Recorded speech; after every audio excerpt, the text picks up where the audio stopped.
If we were to divide all living mammals into just two groups, it would be therians and prototherians, including monotremes like the platypus and echidna that lay eggs. Of course, the fossil record shows that there were a lot more than just monotremes at one time, so I'll make a video about prototherians later on. If we were to divide all living mammals into three groups, that would be that one group of prototherians and then two groups of therians. Eutherians, like us, that are born in placenta, and marsupials, who give birth to underdeveloped fetuses that then have to climb into a pouch. In most cases, anyway. Not all of them have pouches, but most do. Actually, marsupials are a daughter group of a larger category called Metatheria that we ought to look at altogether. I don't know how many biological features marsupials may have shared with their parent group because all other Metatherians are extinct now. And what we're looking for are tiny internal details that would not likely be preserved in fossils. But we know that Metatherians should be somewhere between the ancient egg-laying monotremes, the prototherians, and modern marsupials, with whom they share most, if not all, of their developmental traits, certainly more than they share with eutherians. We also know how living marsupials differ from placental mammals like us, and some of those many differences are interesting, especially everything having to do with their reproduction. Yes, their young are born as an underdeveloped fetus because their eggs still have yolk, but not enough of it, and their placenta is as undeveloped as their babies are. But it's still weirder than that. In most marsupial lineages, the males have a bifurcated penis. That means their penis is forked, and the seminal tract is not connected to the urinary tract like it is in us. So they can't do what we do. They don't use the same channel or passageway to both come and go. Also, they don't use the forked tip of their penis for peeing because the urethra comes out somewhere else down at the base. So they use they only use that fork for forking. It may be that the males have a two-headed penis because the females have two vaginas, leading to dual uteri, which I guess means that there's two special spots that most of the males can't find. Actually, the females have three vaginas if you count the one in the middle, which is really just a birth canal. That's where the fetus makes its escape outside of her body, where it then has to climb into the mother's pouch. Also, remember that the echidna, which is an even more primitive monotreme, has a four-headed penis. We'll talk more about that in the Prototherians video, because how could we not talk about that? Just as monotremes represent the type of mammals that were typical of the Jurassic period, marsupials are more typical of Cretaceous mammals. There were other types of mammals alive in the Mesozoic era of the dinosaurs, but they were only known from fossils. We'll talk more about them in another video on monotremes and other prototherian or pretherian mammals. Theria being the combined clades of both metatherians, including marsupials, and eutherians, including placental mammals like us. As I said in the previous episode of this series, genetic studies of different groups of living mammals estimate that the therian line diverged between metatherians and eutherians between 193 and 186 million years ago in the lower Jurassic period. Even if that estimate is way off, they were still here by at least the early Cretaceous. And this gives us a good idea of when metatherians evolved, but not where. Now, at that time, of course, there wouldn't be a whole lot of them around, only a few, and only in the one area, that one place where they first emerged and began to spread out. The more there were wandering around back then, the better the chance of finding one as a fossil. But the fewer there are, the more likely it is that a rare exception will remain undiscovered unless you know exactly where to look. Especially when we're talking about small things, which in this case we are, about the size of mice or rats. So we don't have any fossils for the very first metatherians, at least not yet, because we're not that lucky. Also, each of the areas where they may have arisen are heavily forested, which again diminishes the chances of fossilization. Another problem is that one aspect of the principle of evo-devo is that the further back in time you look, the more closely related sister clades are, and the more similar they will appear to be, which makes it harder to tell them apart. Also, the most basic form of any clade is the most generalized, the least specialized. And for reptiles, everything from dinosaurs to ichthyosaurs to turtles, they all came from something that looked superficially like a lizard. Just like every form of amphibian came from something that looked like a salamander, which looks like a wet lizard. And for mammals, The most general, most basic shape looks like a shrew, a small animal with a pointy snout and differentiated teeth, including canine fangs, plus a long tail and claws on all 5 toes on each foot. If you've watched any of my other videos on mammalian phylogeny, you've seen how all the earliest forms of placental mammals, everything from elephants to rhinos to whales, all started out looking like shrews. The earliest forms of marsupials, everything from wombats and koalas and kangaroos, started out looking like possums, which look like shrews. On the outside, they're only different on the inside. In fact, this trend goes back to the first mammals of any kind, even back to the egg-laying proto-mammals of the Triassic-Jurassic boundary. They looked a bit like shrews too, albeit without external ears, which wouldn't show up on fossils anyway. So we're looking in Cretaceous strata for something superficially like a shrew, and we're then going to try to identify what were then almost unintelligible differences between a eutherian shrew and a shrew possum, which is one of the most primitive types of marsupials alive today. And just because you started out looking like a shrew doesn't mean that your ancestors have to eventually turn into whales or elephants or bats. You might just become a different type of shrew, like the marsupial version thereof. But that's backwards, isn't it? Because a possum is actually more primitive than a shrew. We could fairly say that shrews come from something that's more like a possum. Take a look at Sinadelphus, a lower Cretaceous fossil from the Liaoning province of China. It has often been declared to be Metatherian, almost contemporary with the earliest known placental mammals, which were also found in the same area. However, this other study contests that, with evidence that suggests that Sinadelphus is just another eutherian mammal and not Metatherian after all. The most diagnostic feature of any mammalian fossil is their teeth, which, being covered in enamel, are also about the easiest part to fossilize, often in good enough detail to illustrate the subtle differences between diverging lineages.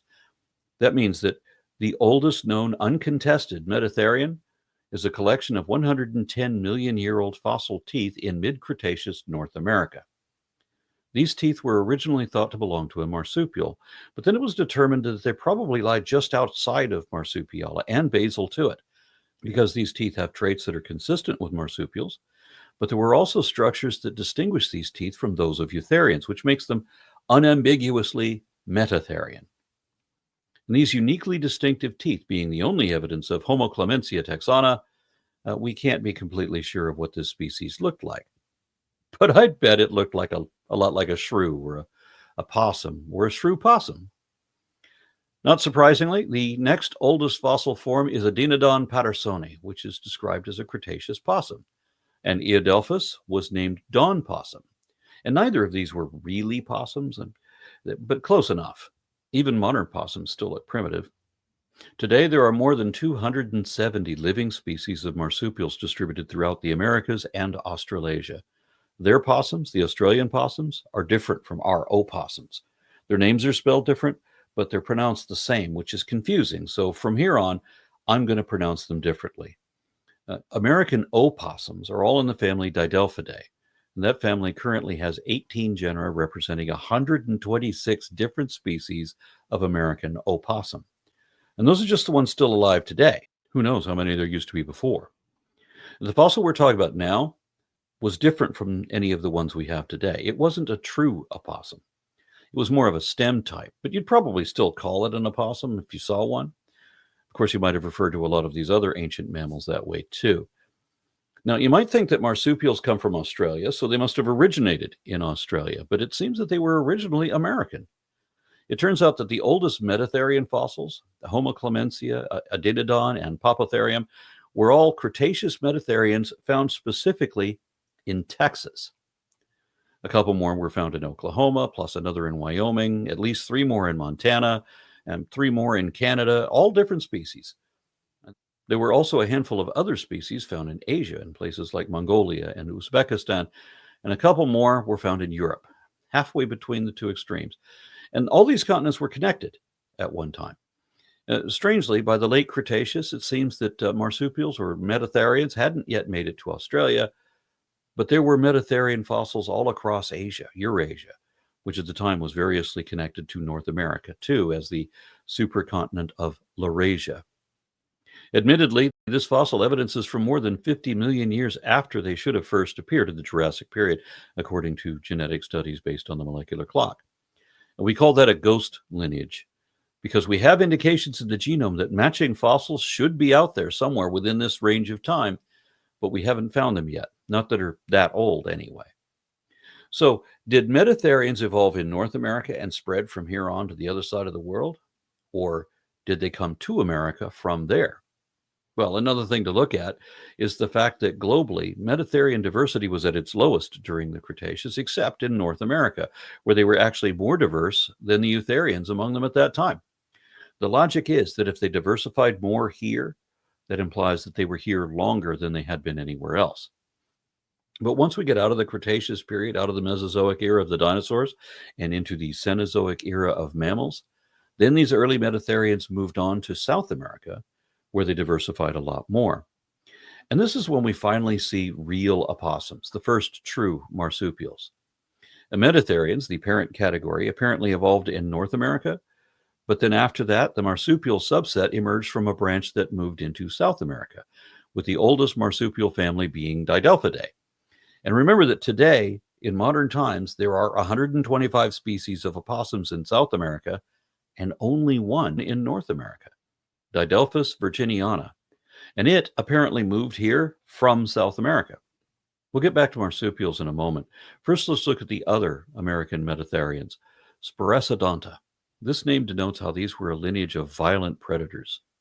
Again, if we look at Myolestes or Adenodelphis or Pachydelphis, they still look a bit like shrews or opossums, especially with their prehensile tails. But you can see that some of the rest of them are getting bigger and meaner. Look at Armenhangera. The artist depicted it as looking like a cross between a Tasmanian devil and a Tasmanian tiger, both of which we'll see again in a moment. And some of these are as big as leopards or bears, and they even look like it too. Prober hyena looks like a bear with a long tail. And during the Oligocene period, when this Metatherian bear dog was wandering around South America, this Eutherian bear dog was wandering around North America. Amphision was a literal bear dog, being directly related to both bears and dogs. Both Amphision and Prober hyena were alive at the same time on what were then barely separate continents, so close to each other and yet so far apart. Isn't that a coincidence? Actually, no, it's a convergence. Two animals with the same basic tools, doing the same job under the same conditions in the same type environment, are likely to develop a similar look out of necessity. We'll see a lot of that today. For example, look at Thylacine with its saber teeth. During the late Miocene period, when these Metatherian predators were on the prowl in South America, the placental Barbarophilus was on the hunt in North America. These are not the famous saber-toothed cats. Those didn't come along until much later. Barbarophilus was an Imravid, an almost but not quite cat, a false cat, although they are closely related to cats, being similar in all ways except for the structure of their inner ear. Thylacine, however, being a Metatherian, was nowhere even close to a cat, other than those ridiculously oversized fangs. Getting back to marsupials, there were more than just opossums. There were also shrew opossums in the order Paucituberculata, an order comprised of 4 families and roughly 70 known species extant and extinct. Now, while Metatherians of all types have gone extinct everywhere other than the Americas and Australasia, South America remains a last holdout for Ameridelphia, the American marsupials, except for the one North American opossum. And of course, Australasia is the last holdout for Australadelphia, which are all the rest of them that are still alive. And what is the connection? Well, the most basal order of Australadelphia is Microbiatheria. There's only one surviving species called Monito del Monte, and it too lives in South America. Fossils of other species of this order have been found in South America and in Antarctica, which used to be a temperate climate back then, and they've even been found in Australia too. These continents all used to be connected at one time. And at the time that we're talking about, they were still so close together that there was almost a land bridge. Consequently, Monito del Monte is considered a relic species because it represents the ancestral lineage of all Australian marsupials. Now let's head over there to the Australian side to examine the rest of marsupial phylogeny, starting with these tiny possum-like things. Understand that this cladogram was not composed by anyone's opinion of morphology, nor the assumption that, these are similar, so they must be related. No. This phylogeny was built by a computer, comparing the genomes of animals sampled from each of these groups and illustrated by humans to make it look nice. However, since they didn't sample every marsupial group and they couldn't include DNA from fossil groups either, then we'll have to move on to a more complete cladogram like this one. In both, we see that Australadelphia first diverged into two main lineages. We'll look at the lesser-known one first.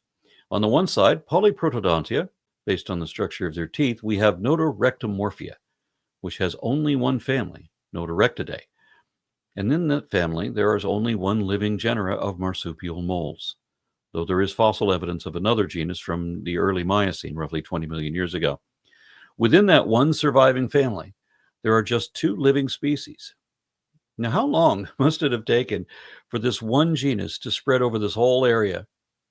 And remember, we're talking about moles here, not mustangs, where every new generation lives just a few meters away from their parents. So 20 million years to spread over an area like this sounds about right. It doesn't take much change to turn a shrew or a possum into a mole. Interestingly, just as shrews and shrew-like things are a common theme in mammals, so are moles. In the diversification of placental mammals, specifically Afrotherians and Laurasiatherians, both developed their own lineage of moles early on. And there's a marsupial version of that too, which shows up comparatively late. Again, different lines of animals with the same basic tools, doing the same job under the same conditions in the same type environment are likely to develop a similar look, especially when the conditions are so demanding as they are when living underground. The other branch of this tree begins with a 23-million-year-old transitional fossil that is somewhere between the form of an opossum and that of a bandicoot. What's a bandicoot? Well, that's the next group. As you can see, there's another family tree for nearly all of these groups. Bandicoots, known locally as bilbies, are mostly the marsupial version of rats. But one line called Macrotus are a genus of marsupial rabbits. Different lines of animals with the same tools doing the same job, with some of these living like rats and others living like rabbits. And they have long ears and oversized hind legs like rabbits. Curiously, though, those big back feet have only 3 toes, just like kangaroos. And look at this greater bilby. Doesn't it look like it's an intermediate form between an opossum and a kangaroo? If I were classifying these by morphology alone, I might have thought that they were more closely related to kangaroos, but the genome says not quite. And then the fossil record and other intermediate species also confirm that there's no direct relationship there. This is just another convergent trait. And likewise, one of these bilbies, known as the pig-footed bandicoot, had hooves. That's when the claws grow thick, covering the entire tip of the toe. And this has happened in a few unrelated lineages. There was once even a hoofed crocodile back in the Paleocene through Eocene. It's like how turtles, pterosaurs, and some dinosaurs, and even the platypus, all developed beaks independently, where usually such traits are inherited. Now, on the other side of this branch, Dasyuromorphia, things are starting to get interesting. Looking first to Dasyuridae, we still have a family of what are called marsupial mice, but the largest of these is better known as the Tasmanian devil.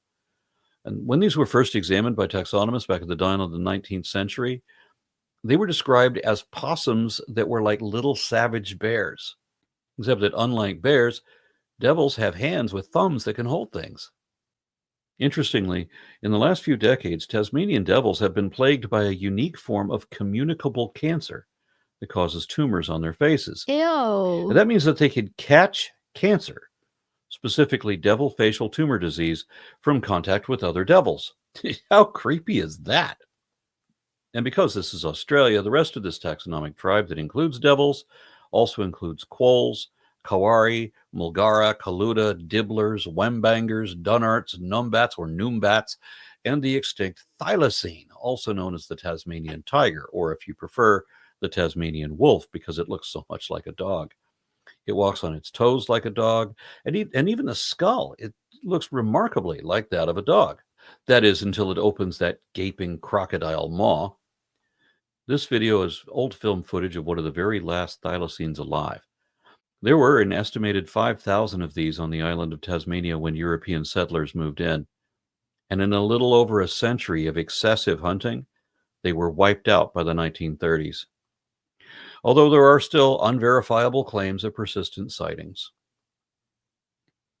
Now we move on to the main body of marsupials, Diprotodontia. We first look at Vombatidae, and before I even explain that, let's jump to the family Wygnardidae. This is a fossil group considered to be morphologically intermediate between the primitive polyprotodonts and the advanced diprotodont marsupials. So here is your transitional form, which looks like, but isn't quite, an Australian possum. Not an American opossum, which are relatively primitive, often scary-looking things, but an Australian possum, which are significantly different and can be adorable. So something like this retains primitive features representing the base form from which these marsupials evolved. Otherwise, Vombatiformes are heavy-bodied and inherited a reduction in the length of the tail. The fossil forms hail from the Oligocene and Miocene and, the middle Cenozoic, just like you'd expect, all things being consistent, except for Thylacoleo, which persisted into the Pleistocene. It is considered a predator, even though it didn't have fangs. Instead, it used pointed incisors, rather like Nosferatu, and they had huge bladed back teeth that worked like scissors on bone because it also had massive jaw pressure. Yeah, so this thing would just bite your arm off. The Thylacoleo is commonly called the marsupial lion, even though it looks no more like a lion than a Tasmanian tiger looks like a tiger. And while we're here, we should look at the sister family of koalas, also commonly called koala bears, even though they don't look anything like bears. Although if you go to Australia, the locals will tell you to watch out for drop bears. But I'm not even going to tell you about those. Koalas are an interesting evolutionary conundrum. They are not an intelligent design. They are smooth-brained, meaning that they lack all of the wrinkles and folds in their brain that neuroscientists associate with intelligence. Children's cartoons often depict koalas as wise characters, but really they are surprisingly, seriously stupid. One of the dumbest mammals on Earth. The only thing they eat are eucalyptus leaves that are toxic to everything else. Well, they're toxic to koalas too. They're just built up a tolerance to these awful leaves that are hard to digest and also don't produce much nutrients either. But that is all they will eat. And consequently, being on a diet of poisonous junk, koalas are not one of nature's notable athletes. So you start with something halfway between an American opossum and an Australian possum. And in this lineage, most of them have reduced their tails, like the koala. Others have become quite rotund, like the wombat, which is the only other Vombatiform that is still alive today. And these would be like marsupial hamsters if hamsters were the size of pigs. Actually, European settlers first called these badgers. And one man's badger is another man's hamster pig. And maybe we should have called them marsupial groundhog because they look like hogs that live underground. And fossil forms were bigger than pigs. This one was called the marsupial tapir because it might have had a short trunk. And this one, which looks like a bear, was more like a marsupial buffalo, or maybe marsupial elephant, since it too might have had a short trunk. And now we'll look at the last order of marsupials, Phylogeny. Remember that these, the more advanced marsupials, started with tiny mouse-like possums and such, and we still have those. And in the appropriately named Acrobatidae, we even have the feather-tailed glider, closely related to the feather-tailed possum. And this glider is like the marsupial version of the flying squirrel. Although there is also a gliding mouse in Africa, a gliding colugo in Asia, and way back in the Jurassic period, there used to be a gliding triconodont called Metatheria. And all of these are examples of convergent evolution, different animals doing the same thing the same way under the same conditions and developing a similar look. And finally, Macropoidea, which means that they have big feet. And the oldest known family is Bulbaridae, which date back to the late Oligocene, some 24 million years ago. I should note that the Balbaroo fangaroo from the early Miocene is a kind of a saber-toothed kangaroo. Now, you want to talk about convergence? For whatever reason, somewhere in the mid to late Cenozoic, there were cats and pseudocats, Thylacosmilus, of course, the huge and hideous Uintatherium, a whale, a walrus, an ancient theriodont, and even some deer that grew oversized canines for whatever reason. And many of these things lived at the same time.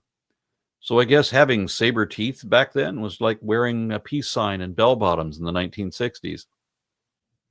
Of course, the macropod lineage didn't start out looking like kangaroos, nor even like rabbit bandicoot. They started out looking like opossums, which then move into the next phase, the musky rat kangaroo, not to be confused with the kangaroo rat.